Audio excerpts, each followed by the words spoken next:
to Green Mountain Mornings on KVT Talk, where Brattleboro listens 22 minutes past the top of the hour. I'm your host, Olga Peters, and welcome Chris Mays back to the show from The Reformer. Thanks. And also a reminder to listeners and later viewers that BCTV is here filming this segment today, and that broadcast of Green Mountain Mornings tonight is sponsored by Brattleboro Savings and Loan. So, Chris, tell me about the new developments in Wilmington. They are talking about expanding their downtown zone or their economic zone? They're basically done talking about it now. They went through a process of changing their zoning to now include a special district that would enable them to expand their downtown designation through the Vermont Downtown Program. Oh, okay. So last week they were some officials from the downtown organization in Wilmington called Wilmington Works and the town's economic development consultant went down to Bennington, and they had their expansion approved in a renewal of their downtown designation, which lasts 5 years. Nice. So this is their second time of getting the designation approved. And now a few new properties will now be eligible for grants and tax credit opportunities. So one of the main drivers behind this project was getting the community center, the old high school, right, into the designation because they're going to need a lot of work there, and they want to. And how far is it now going out towards Bennington? That will stay the same. It basically stops right before the Wilmington Inn. Okay. And so there's also some rental properties that people rent out for apartments and stuff, which will also be part of it now, basically through Beaver Street and the back way to the high school, not on Main Street. I used to live on Beaver Street. I know the apartments you're talking about. Yeah. So, yeah, it's good for the landlords and tenants, because we've seen some projects get tax credits before through this designation, so it will be exciting to see what happens. The program coordinator from Wilmington Works said they're wading through a forest of grants now. That's her quote. Okay. So I think they're really trying to figure out what they can get in terms of funding for renovating the building and getting, tenants happy with the way it looks in there.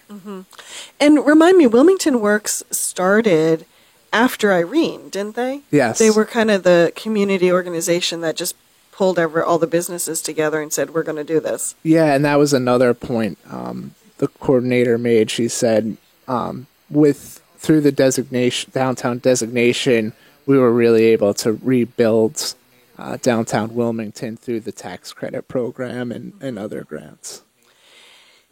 Going on to changes that were launched by Irene, you have coming out today an article on Melrose Terrace and some of the changes that are happening there in West Brattleboro. Yeah, they're getting ready to demolish 11 buildings closest to the Whetstone Brook, and the plan is to create a stormwater storage system by lowering the land and connecting it to more than 4 acres of floodplain, and that will basically protect properties upstream and downstream from where those units are now. And the other exciting development in all this is the director of Brattleboro Housing Partnerships announced at the meeting that they're close to having finding another site for the remaining 25 residents to move to once they demolish everything there. Yeah, so they said within a month or two they're gonna be making an announcement. As you know, the Red Clover Commons is a new complex over by the high school on Fairground Road. And a lot of residents moved over there once they finished construction. So now they're going to be looking at another site to do something similar. Because right now at Melrose Terrace, there are the 25 residents you mentioned, but they still have their offices over there too. Yeah, that's where the meeting was held on Thursday. And so they're updating the FEMA map. It was done in the 70s, so there's better data now and better aerial photographs. So the the Brattleboro Housing Partnerships has to sign off on this letter, and so does the town. So the select board will be reviewing the changes tonight. Then they'll get that off to FEMA, and once FEMA approves, which they're expecting, the state's expecting FEMA to say yes to the funding to do the demolition and excavation work. So they're hoping to get that done this year too. And actually, they're hoping to start the project this year. I don't know if they'll complete it all this year. Yeah. and is it likely that they will also have started work on the final new building? Or is that like another year out? I'm not sure how far that is out. They just said they're going to be making an announcement soon. So we'll see what. I guess it will depend on how much work is entailed, if they have to, create a new structure or renovate an existing one. Mm-hmm. And remind me, once the final offices are gone and the 25 residents, are they going to pull down the remainder of the buildings? Yes. So it's basically going to be green space. Yeah. They said they might have a park there eventually, but right now they're focused on the demolition and excavation and finding another place for folks to live. Well, an end of an era. Yeah, that's right. Yeah. How many years was Melrose? More than 50 years old. Yeah. But of course, the problem with it being that it predated most flood planning. Yeah. And flood maps and the whole 9 yards. So they weren't going to get federal funding if after Tropical Storm Irene, they basically were told they weren't going to get federal funding to keep these buildings where they were. So that's how this all got started. Yeah, it was really much more of a decision of federal funding and not just federal funding for maintenance and things like that. It's like anything that the housing partnership wanted to do, the money was really tight to non-existent after Irene because of their location. Yeah, the engineers showed some photographs from Irene, and it was amazing. The water was up to the windows, and it was just, and they said it wasn't just that event. There's been really bad floods in the past. Mm-hmm. Yeah. Welcome back to Green Mountain Mornings on KVT Talk, where Brattleboro listens, 38 minutes past the top of the hour, and I'm your host, Olga Peters. Welcome, Chris Mays. Thank you so much for being here today. Yeah, thanks for having me.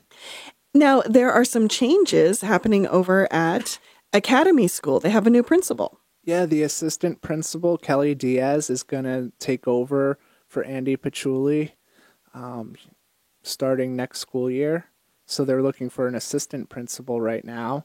And she's planning to take on a lot of what Andy left as kind of his legacy. He put this focus on nutritional health, and he also had teachers do all this trauma-informed training so they could help their kids, not only educationally but with the social and other issues that they're facing, especially with the opioid crisis happening in Vermont that's hitting Brattleboro pretty bad too. Mm-hmm. So those are some things he's definitely going to leave behind.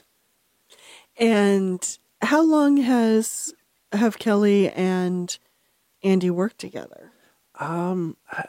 It's been a few years now, yeah. This is her first year as assistant principal, but she was a third grade teacher before. Oh, wow. And she was she also taught in Rhode Island and Massachusetts. Mm-hmm.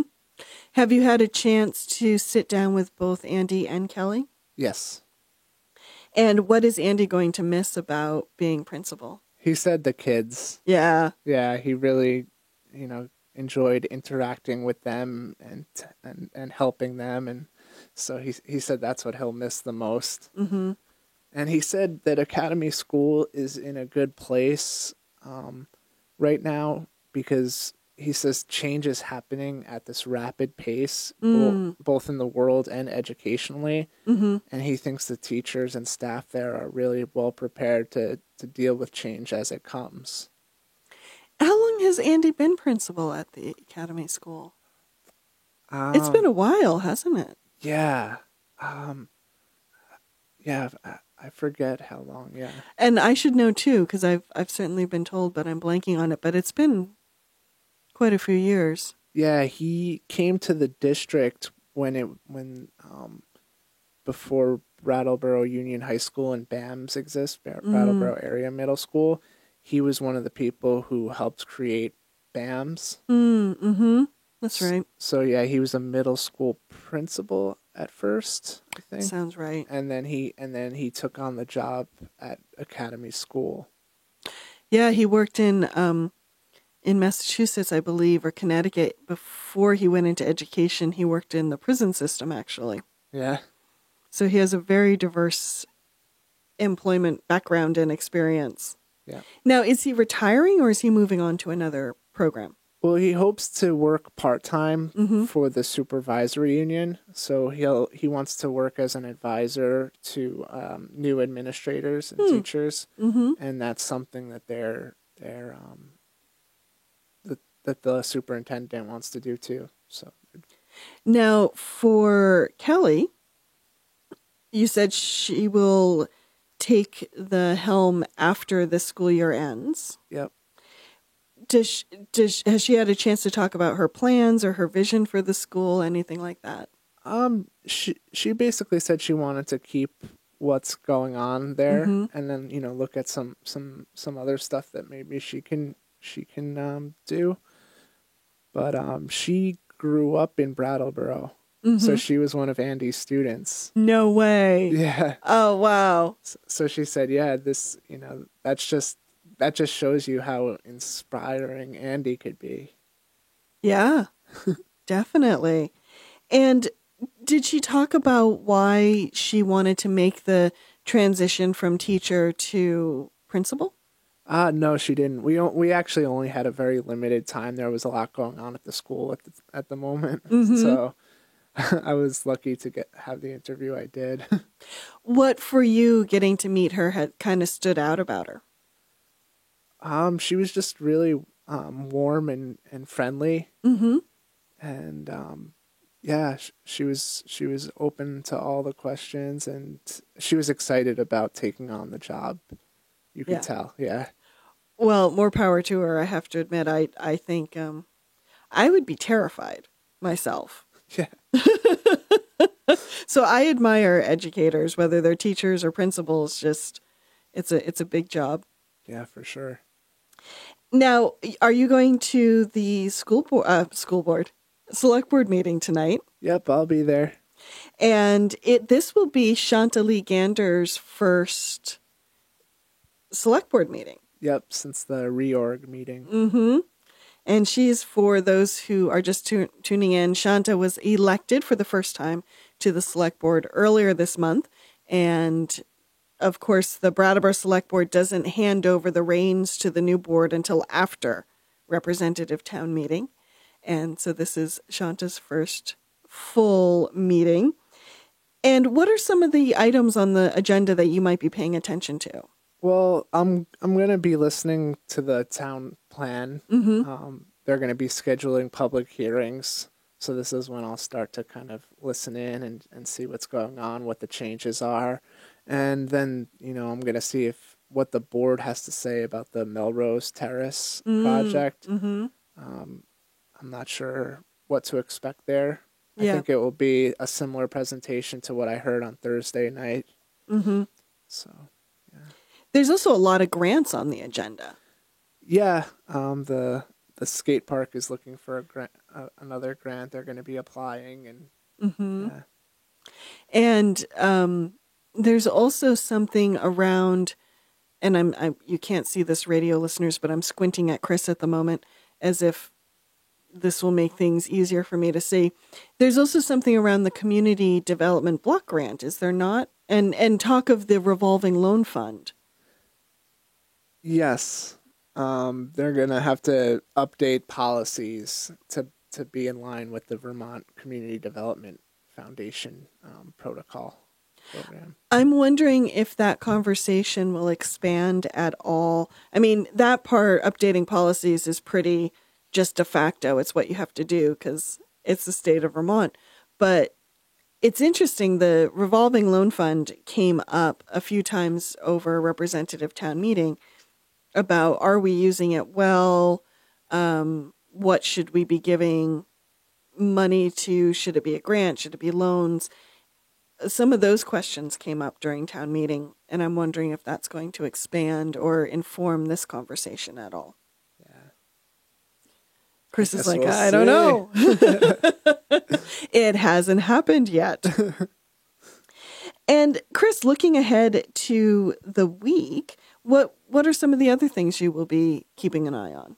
There's a new business I'm going to meet with today. I think it's called Vermont Hepicurian. Huh, Have you heard okay. of it? No. They sell CBD oils and hemp-based products, and they just opened yesterday. Mm-hmm. And where are they located? I believe it's on Flat Street. Where in Flat Street? I'm not sure yet. I haven't gone.